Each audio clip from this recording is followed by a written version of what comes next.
नमस्कार भक्तांनो, भक्तांच्या वाटेवर या आपल्या आध्यात्मिक प्रवासात तुमचे मनपूर्वक स्वागत आहे.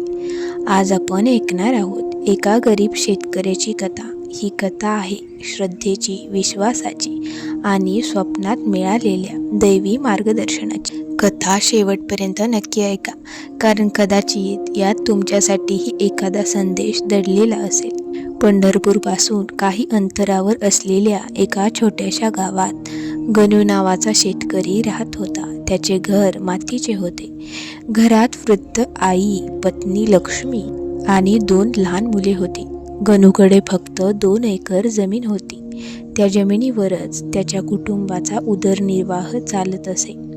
पण सलग 3 वर्षे पाऊस कमी पडला. पहिल्या वर्षी पीक अर्धवट आले, दुसऱ्या वर्षी कर्ज वाढले, तिसऱ्या वर्षी तर संपूर्ण पीकच नष्ट झाले. सावकार दर महिन्याला घरासमोर येऊन उभा राहत असे. गणू पैसे कधी देणार? गणू मान खाली घालून उभा राहत असे.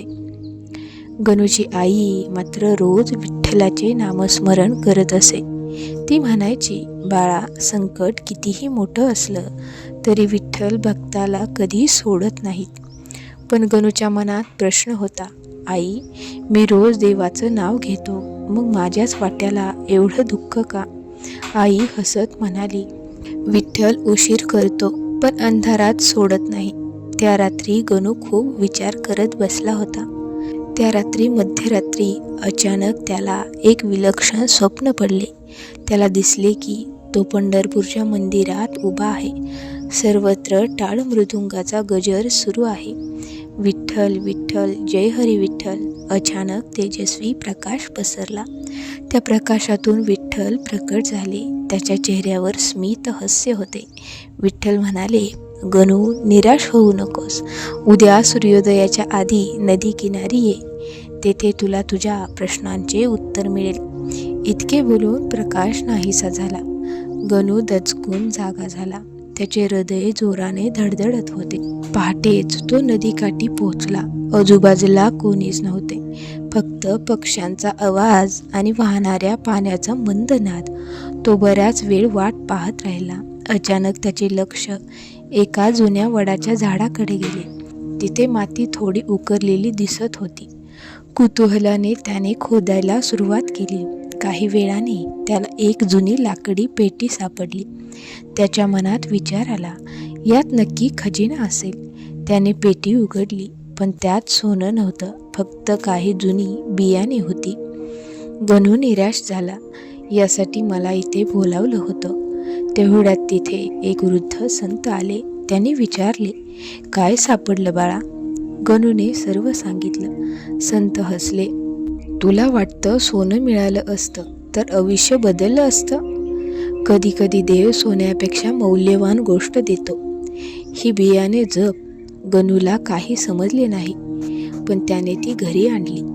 गावातील लोक त्याची खिल्ली उडवत होते. स्वप्नात देव आले म्हणे, आता बियाण्यांमुळे श्रीमंत होणार. पण गणूने कोणाचेही ऐकले नाही. त्याने ती बियाणे पेरली. दररोज त्याची काळजी घेतली. मनापासून विठ्ठलाचे नामस्मरण केले. काही आठवड्यांनी आश्चर्यकारक गोष्ट घडली. जिथे ती बियाणे पेरली होती तिथे हिरवागार पीक उगवले, तर आसपासची शेती कोरडी होती. गावातील लोक थक्क झाले. काही महिन्यांनी त्या पिकाला मोठी मागणी निर्माण झाली. शहरातील व्यवसाय थेट गणूच्या घरी आला होता. त्याला अपेक्षेपेक्षा अनेक पटीने जास्त पैसे मिळाले. हळूहळू त्याचे कर्ज फेडले गेले. घर दुरुस्त झाले. मुलांना चांगल्या शाळेत प्रवेश मिळाला. पण सर्वात महत्त्वाची गोष्ट म्हणजे गणूचा विश्वास परत आला. तो रोज म्हणत असे, विठ्ठला, तू मला सोनं दिलं नाहीस, पण सोन्याहून मौल्यवान विश्वास दिलास. एका वर्षानंतर पुन्हा त्याला स्वप्न पडले. विठ्ठल हसत उभे होते. ते म्हणाले, गणू, खरा खजिना पेटीत नव्हता, तो तुझ्या श्रद्धेत होता. भक्तांनो, या कथेतून आपल्याला एक मोठा संदेश मिळतो. संकटे आली म्हणून देव आपल्याला विसरला आहे असे होत नाही. कधी कधी तो आपल्याला अधिक मजबूत बनवत असतो. श्रद्धा आणि प्रयत्न यांची साथ असेल तर अंधारानंतर प्रकाश नक्की येतो. माऊली हो, भक्तांच्या वाटेवर या सिरीजमधील आजची कथा तुम्हाला कशी वाटली ते मला कमेंटमध्ये नक्की सांगा. चॅनलवर नवीन असाल तर सबस्क्राईब करा आणि पुढील भागासाठी तयार राहा. तोपर्यंत जय हरी विठ्ठल.